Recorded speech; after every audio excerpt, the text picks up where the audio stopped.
25 forgotten Christmas candies from Betty Crocker's old holiday books once appeared in homes across America. Potato candy, Bourbon Balls, Divinity, the treats families made long before boxed chocolates took over December. These candies weren't fancy, they were tradition, and somewhere along the way, we stopped making them. Tonight, we open the old tins and bring them back, one memory at a time. Here's the first, potato candy. This first candy didn't look like much, but it was one of the most resourceful Christmas treats American families ever made. Potato candy began as a Depression-era trick, a way to turn leftovers into something sweet enough for a holiday plate. A spoonful of cold, plain mashed potato went into a bowl, followed by powdered sugar, then more powdered sugar, until the mixture transformed from a damp lump into a smooth, pliable dough you could actually roll out like pastry cooks. Spread a thin layer of peanut butter across the dough, rolled it up into a tight log, wrapped it in wax paper, and chilled it until firm, sliced into neat spirals. It looked like a candy shop creation, even though it came from two of the most ordinary ingredients in the kitchen. It cost around 15 cents at the time, roughly a couple dollars today, and required nothing more than a bowl, a spoon, wax paper, and a steady hand. Potato candy disappeared when making do stopped being a compliment and store-bought treats started to feel modern. But for many families, this simple swirl was the taste of generosity during a lean season. Did your parents or grandparents ever make this one? Tell us below. We read every story. If that was thrift turned sweet, the next candy carried a grown-up wink that made it the unofficial treat for late-night visitors, Bourbon Balls. Bourbon Balls were the candy that stayed in the back of the tin, the one adults reached for after the kids had gone to bed. The recipe was as simple as it was clever. Start with crushed vanilla wafers. Add powdered sugar, cocoa powder, finely chopped pecans, a little corn syrup for binding, and real bourbon. Not much, just enough to warm the edges. Unlike most candies, nothing here was cooked. Everything was mixed together, rolled into 1-inch balls, and coated in powdered sugar or cocoa. But the real magic took time. The balls were placed in a covered tin and left alone for 48 hours. During those 2 days, the bourbon mellowed and blended with the cocoa and nuts. What began sharp became round and smooth. A batch cost about $1 then, around $11 today. They faded from holiday tables when boozy desserts lost popularity in the 1970s and 1980s, and when store-bought assorted chocolates felt more respectable for guests. But anyone who's tasted a proper homemade bourbon ball knows they're incomparable. The kind of candy that tells you December has officially begun. From something with a soft kick, we move to a candy as light as winter air, Divinity. Divinity was a test of patience, skill, and weather. A candy that could fail if the humidity rose even slightly. To make it, sugar and corn syrup were cooked to hardball stage around 250 degrees, while egg whites were beaten until they formed stiff peaks. Then, in a slow and steady stream, the hot syrup was poured into the egg whites while the mixer worked without mercy. The mixture thickened, lost its shine, and turned into something pale and cloud-like. Spoonfuls dropped onto wax paper, set into little white mounds with soft ridges and gentle peaks. A touch of vanilla was added at the end, and in some kitchens, finely chopped nuts were folded through. The entire tray looked like a snowfall captured on paper. A batch cost around 35 cents back then, roughly $4 today. Divinity disappeared from many homes because it was temperamental. A humid day could stop it from setting. An overcooked syrup could make it grainy. A distracted moment could ruin the texture entirely. By the time boxed chocolates became cheap and reliable, Divinity felt like a chore too delicate for modern December schedules. If Divinity was a snow cloud, the next candy was the warm caramel-colored version of it. Seafoam. Seafoam looked like Divinity's golden cousin, the same airy texture, but with a rich butterscotch hue. It was made the same way, stiff egg whites waiting in a bowl, while brown sugar and corn syrup cooked to hard ball stage. When the syrup hit temperature, it was streamed slowly into the egg whites, transforming the mixture into a pale, caramel-tinted fluff. As it cooled and lost its gloss, Spoonfuls were dropped onto wax paper, each piece set into a soft mound that tasted like a cross between a cloud and a caramel. Seafoam cost about 40 cents to make then, around $4.50 today, and appeared in many Midwestern and Plains states where brown sugar was a pantry staple. It vanished for the same reasons as Divinity: humidity, precision, and the honest truth that most people preferred the predictability of store-bought sweets. But in homes where it was made, Seafoam was treasured, a candy that felt like it came from a gentler time. Ever tried making candy that depends on perfect weather? Some of you might remember grandmothers watching the forecast before they started. Before we continue, a reminder of how quickly the tradition disappeared. In 1953, nearly half of American homes made their own holiday candy. By 1980, fewer than 5% still did pralines. Pralines were the kind of candy that carried a whole region with them. They began in the American South. Brown sugar, butter, cream, and pecans cooked together until the mixture hit softball stage and thickened into something rich and amber. Every kitchen had its own rhythm. Some cooks stirred slowly, others vigorously, and some watched the pot like a hawk. Once the mixture turned opaque, spoonfuls were dropped onto wax paper, where they settled into flat discs studded with nuts. Each praline was part candy, part cookie, part memory. In the 1950s, a batch cost around 80 cents, roughly $9 today. Many families made them only at Christmas, not because they were complex, but because they were special. They disappeared outside the South when candy-making traditions thinned and regional recipes gave way to national brands. But anyone who grew up with pralines remembers the sound of a spoon scraping the saucepan, and the moment the mixture changed texture, the signal it was time to drop each piece quickly before it set. If that was the South's proud contribution, the next candy was the North's dazzling showpiece, ribbon candy. Ribbon candy was pure spectacle, a holiday treat that looked like a curled strip of stained glass. Long before machines handled the job, cooks heated sugar syrup to a glossy shine, pulled it by hand until it turned satiny, then folded and flipped it into wavy ribbons while the candy was still warm enough to shape. The colors were bright, the stripes crisp, and the curls delicate. One batch made enough to fill a candy dish and still leave extras for gifting. It wasn't technically a Betty Crocker original, but it appeared in mid-century holiday spreads across the country, especially in the Northeast, where old-fashioned candy shops still made it fresh in December. A homemade batch cost around 30 cents in the 1950s, roughly $3 today, but very few people attempted it at home. The sugar cooled too quickly. The curls required fast hands, and the results were unpredictable unless you knew exactly what you were doing. Ribbon candy didn't disappear because it tasted bad. It disappeared because machines did it better and safer. By the 1970s, most families bought it rather than tried to make it. But for those who remember seeing it on the table, it was the signal that Christmas week had officially arrived. Who still brings out a ribbon candy dish every December? Let us know. Some families never stopped. From the color and gloss of ribbon candy, we moved to something softer, a quiet northern tradition that tasted like winter woods: maple creams. Maple creams were the essence of Vermont in December. Simple fondant candies flavored entirely with pure maple syrup. To make them, syrup was boiled to softball stage, poured onto a cold plate or marble slab, and worked with a spatula until it turned pale, thick, and creamy.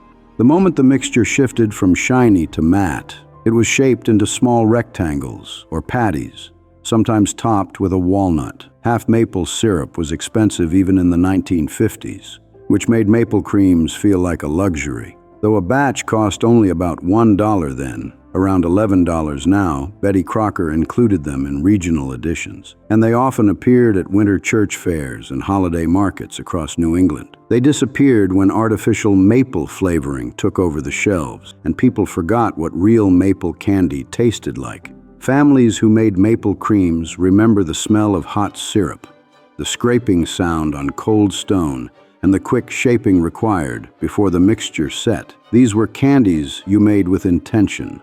No rushing, no shortcuts, just syrup, patience, and a cold surface. If maple creams were winter in its purest form, the next candy brought tropical sweetness to snowy homes: coconut bonbons.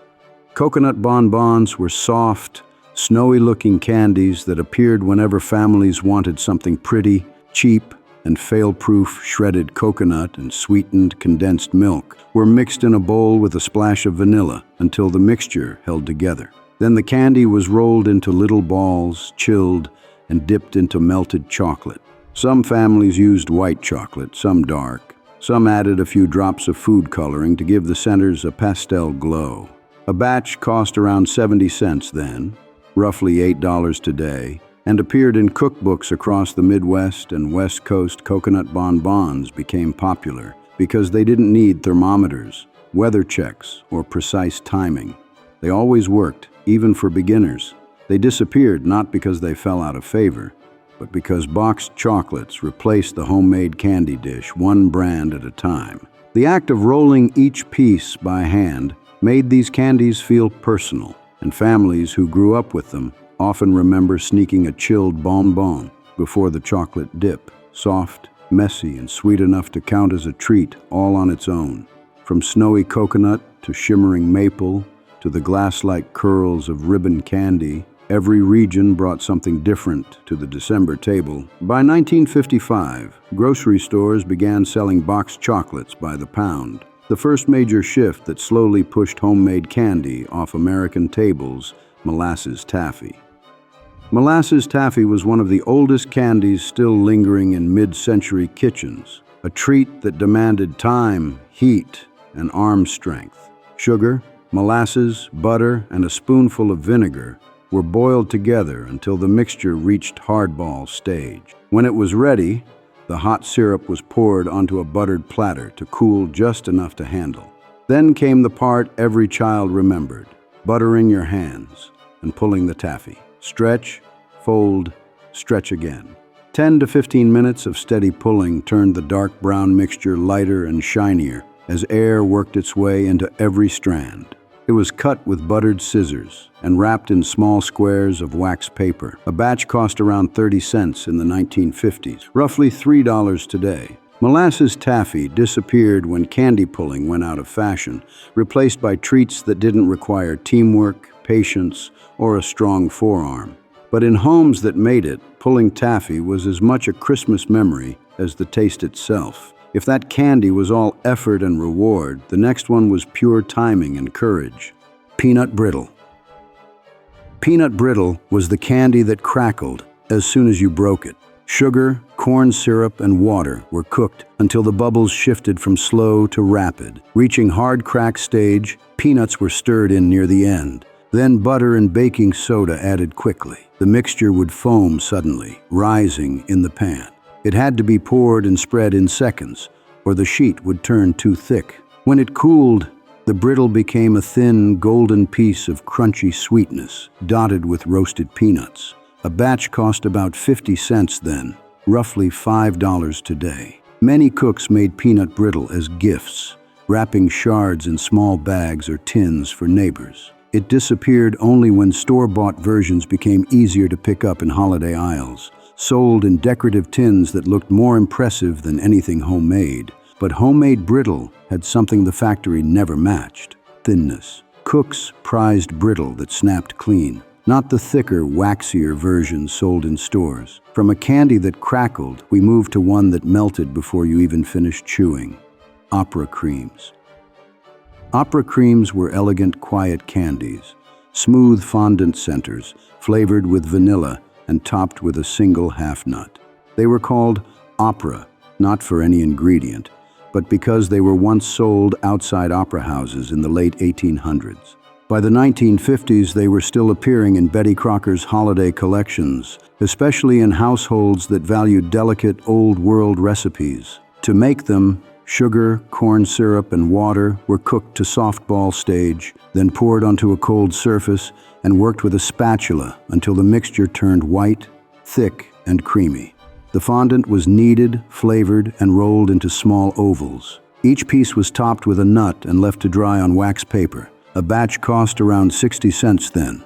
About $7 today, opera creams disappeared partly because they required a marble slab or cold platter, something not every modern kitchen had. They also required patience, 20 minutes of hand-working the fondant before the texture was right. When boxed assortments arrived on shelves, opera creams felt fussy and outdated. But to families who made them, they were a holiday luxury, soft and simple and unmistakably homemade. If opera creams were delicate, the next candy was a burst of color and craftsmanship: marzipan fruits. Marzipan fruits looked like tiny masterpieces. Miniature apples, pears, oranges, and berries crafted entirely from almond paste and powdered sugar. They weren't cheap to make, even in the 1950s, which gave them a reputation as special occasion candy. Almond paste was kneaded until smooth, colored with food dye, and shaped by hand. Details were added with a toothpick or the tip of a knife. Some families brushed the finished fruits with a mix of dye and a drop of alcohol, which evaporated and left a soft sheen. A batch cost about $1.50 then, around $17 today. These candies disappeared when European-style marzipan became associated with specialty shops instead of home kitchens. Many families never made them at all.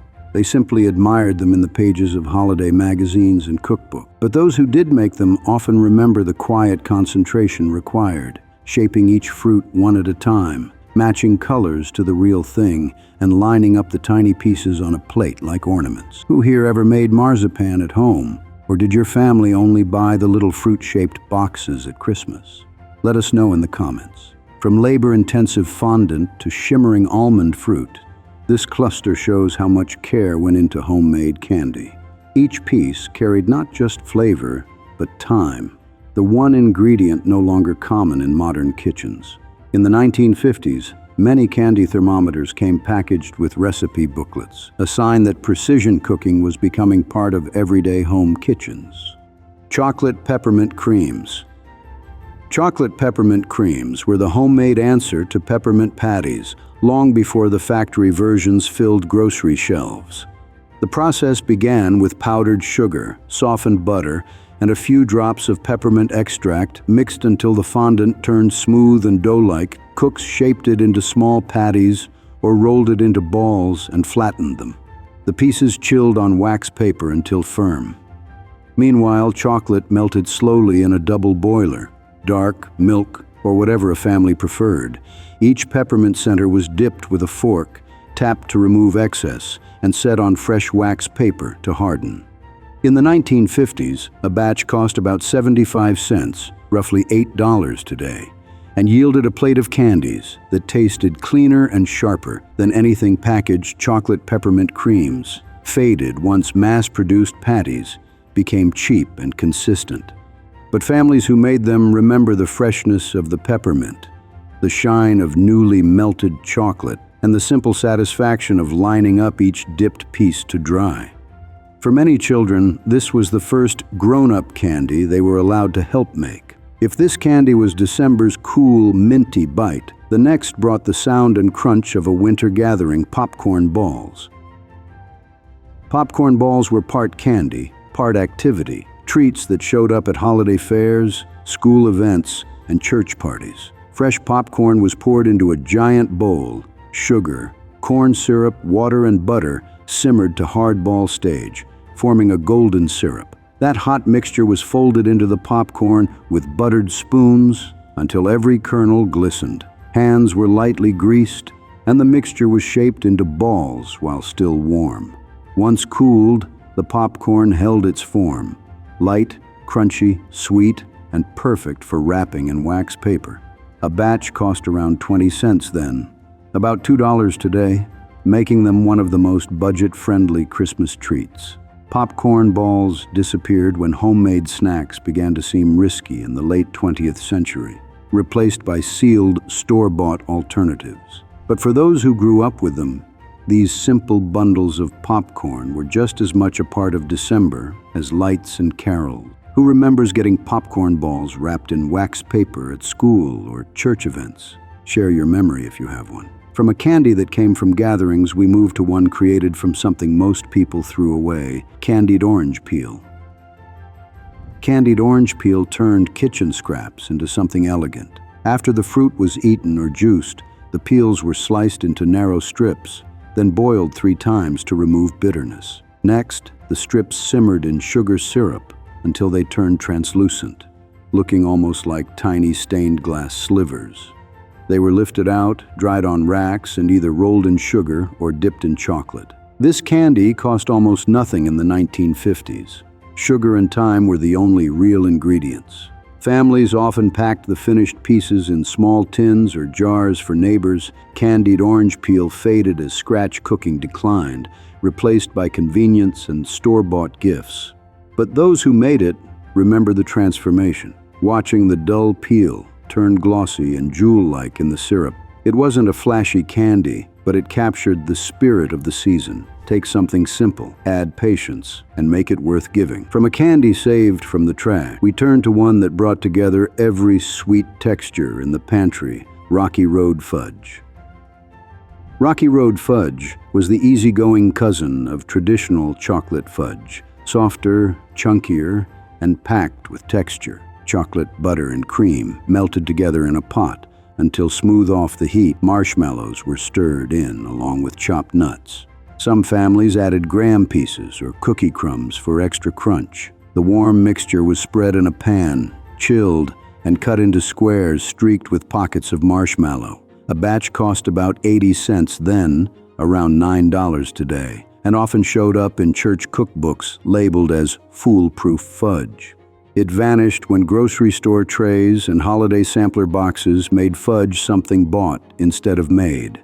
But families who stirred marshmallows into warm chocolate remember the moment the first slice revealed its pattern, always uneven, always unique. Rocky Road was the comfort candy of the era, a mix of textures that felt indulgent without needing precision. From popcorn crunch to glowing citrus to marshmallow-studded squares, every candy in this cluster shows how families used simple ingredients to make December feel abundant. By 1955, sugar cost just 47 cents for 5 pounds, cheap enough that families poured it into almost every holiday recipe they loved. Peanut butter fudge.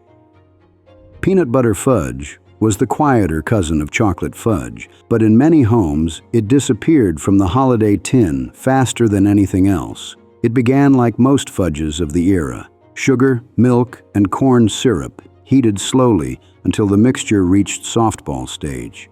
As soon as the pot came off the heat, peanut butter was stirred in while the mixture was still warm enough to melt it. A small amount of butter added richness, and everything blended into a smooth tan base. Once the mixture cooled to the right temperature, warm but not hot, it was beaten until the gloss faded and the texture thickened. Then it was poured into a buttered pan and left to set for several hours. A batch cost around 60 cents in the 1950s, roughly $7 today, and filled an entire tray. The flavor was simple, comforting, and unmistakably homemade. Peanut butter fudge fell out of favor when chocolate became the default fudge across the country. Shortcuts replaced technique, and peanut butter versions became regional rather than universal. But anyone who grew up with it remembers its softness and the warm smell that filled the kitchen.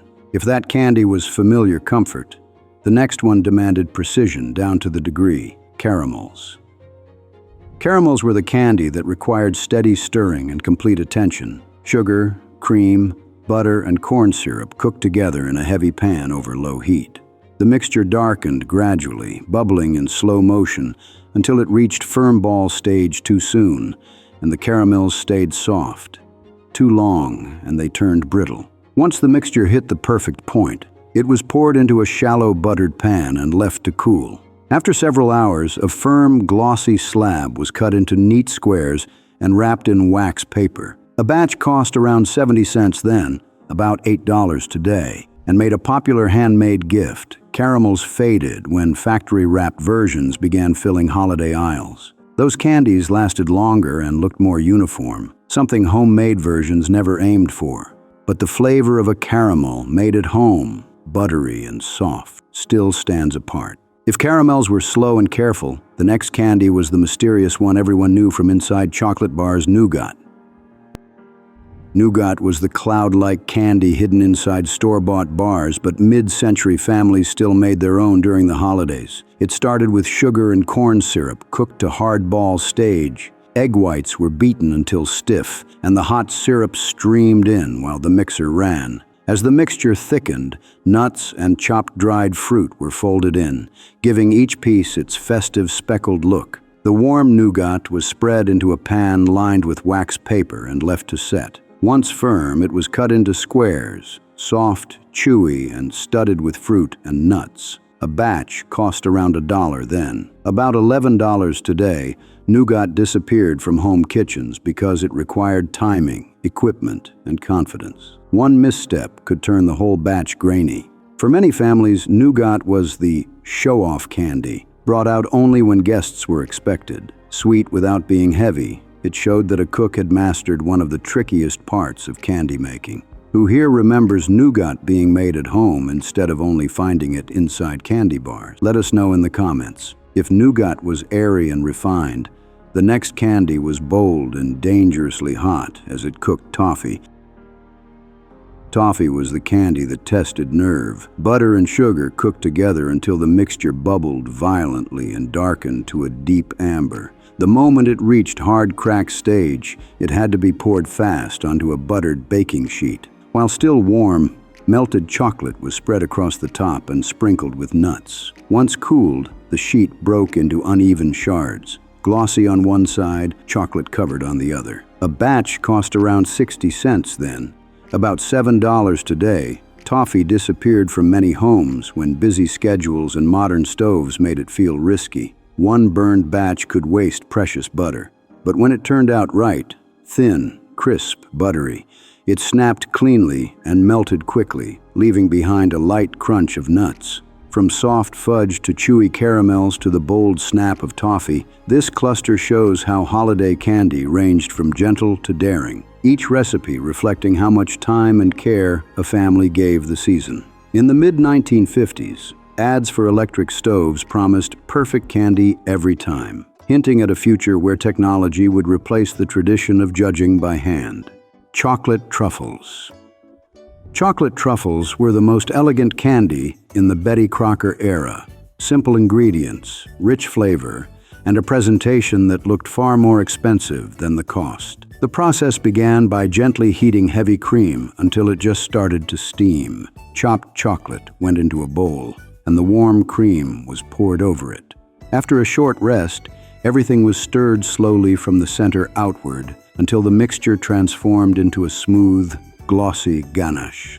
Once the ganache was chilled to a firm consistency, spoonfuls were scooped and rolled quickly between the palms to form small balls. Each one was dropped into a bowl of cocoa powder and rolled until coated in a thin, velvety layer. The result was a candy that looked like a luxury import, even though a full batch cost about $1 in the 1950s. Around $11 today. Chocolate truffles disappeared from home kitchens when people began seeing them in upscale stores and assuming they were too sophisticated to make. But truffles were originally a humble French candy, and families who made them at home remember the quiet pleasure of shaping each imperfect sphere by hand. If truffles were the sophisticated treat of the season, the next candy was its opposite, a workhorse base for dozens of homemade sweets. Fondant wasn't always a decoration for cakes. In mid-century kitchens, it was a candy all by itself, or the building block for many others. To make it, sugar, corn syrup, and water were cooked to softball stage and poured onto a marble slab or a chilled platter. Once it cooled to lukewarm, the real labor began. Using a spatula, the mixture was scraped, folded, and worked repeatedly until the clear syrup turned white, thick, and opaque. This process took patience, often 10 to 20 minutes of steady motion. When the fondant finally turned creamy and matte, it was kneaded by hand before being shaped into small patties or rolled into logs. A batch cost around 50 cents then, about $5 today, and could be flavored with vanilla, peppermint, or chocolate. Fondant disappeared when ready-made versions started appearing in craft stores. The homemade form, soft and immediate, was replaced by shelf-stable blocks meant for decorating. But to families who made real fondant, the slow, repetitive motion of pulling and scraping was part of the season, a winter ritual done at the kitchen counter with patience and pride. If fondant was the foundation, the next candy was pure comfort. A golden square that tasted like December in every bite. Butterscotch fudge. Butterscotch fudge offered a deeper, warmer sweetness than traditional chocolate fudge.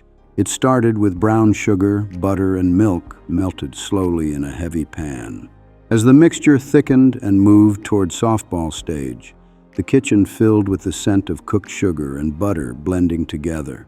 When it reached the right temperature, the pot came off the heat, and butterscotch chips were stirred in until melted. The mixture cooled, was beaten until the shine faded, and then poured into a buttered pan to set.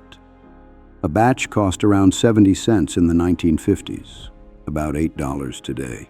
The finished fudge was soft, creamy, and rich with caramel-like notes. It wasn't as common as chocolate fudge, which dominated holiday tables, but families who made it often preferred its gentler sweetness.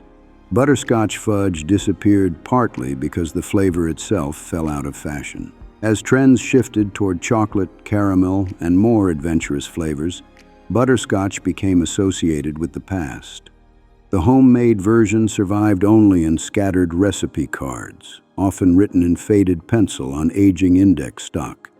From the warm sweetness of butterscotch, we moved to a candy with a burst of color, one that felt both British and American, at the same time coconut ice. Coconut ice was a layered candy that looked festive even before it was cut. Shredded coconut, sweetened condensed milk, and powdered sugar were mixed together to form a soft, sticky fondant. The mixture was divided into two halves, one left white, the other tinted pink, with a few drops of food coloring. The white layer was pressed firmly into a pan, and the pink layer smoothed over the top. After chilling, the slab was cut into small squares that showed crisp bands of color. A batch cost about 40 cents then, roughly $4.50 today, and appeared in many mid-century holiday cookbooks, borrowed from British tradition. Coconut ice vanished from American tables when layered candies fell out of style and coconut flavors drifted in and out of popularity. But in families that made it, coconut ice was a bright, cheerful addition to the holiday plate, requiring no boiling, no thermometer, and almost no risk of failure. From bright coconut stripes, we turned to the final candy, one that was forgotten, then rediscovered, and now fills holiday aisles once again. Peppermint bark. Peppermint bark was a simple, layered candy that vanished for years before being revived in the 2000s. It began with a thin layer of melted dark chocolate spread across a baking sheet. Once set, a second layer of melted white chocolate was smoothed over the top. Before it hardened, crushed candy canes were sprinkled across the surface, embedding red and white shards into the pale chocolate. A batch in the 1950s cost about $1 then, around $11 now. Peppermint bark disappeared during the 1970s and 1980s, when layered candies fell out of fashion and candy canes were mostly eaten whole. Its revival came decades later, thanks to specialty stores that brought it back as a premium Christmas treat. Peppermint bark is now common again, but the homemade version, thin, crisp, and uneven in all the right ways, keeps its place among the simplest and most satisfying holiday candies. Does anyone still make peppermint bark at home instead of buying it in a tin? Tell us below if you do. From truffles to fondant to the bright stripes of coconut and peppermint, this final cluster shows how homemade candy once ranged from minimal effort to true craft, each recipe adding a different note to the Christmas plate. By 1980, 9 out of 10 holiday candy boxes came from factories, marking the end of homemade candy as an everyday December tradition. And that shift is why these old recipes matter. They remind us that Christmas once lived in the small moments: a saucepan warming on the stove, a sheet of wax paper waiting on the counter, and the quiet work of stirring, shaping, and hoping each batch turned out right. None of it was fancy, It was time, care, and tradition made visible. If any of these treats brought back a memory, share it in the comments. Your stories help keep this history alive. And if you'd like more episodes exploring the foods America forgot, tap like and subscribe so you never miss the next chapter.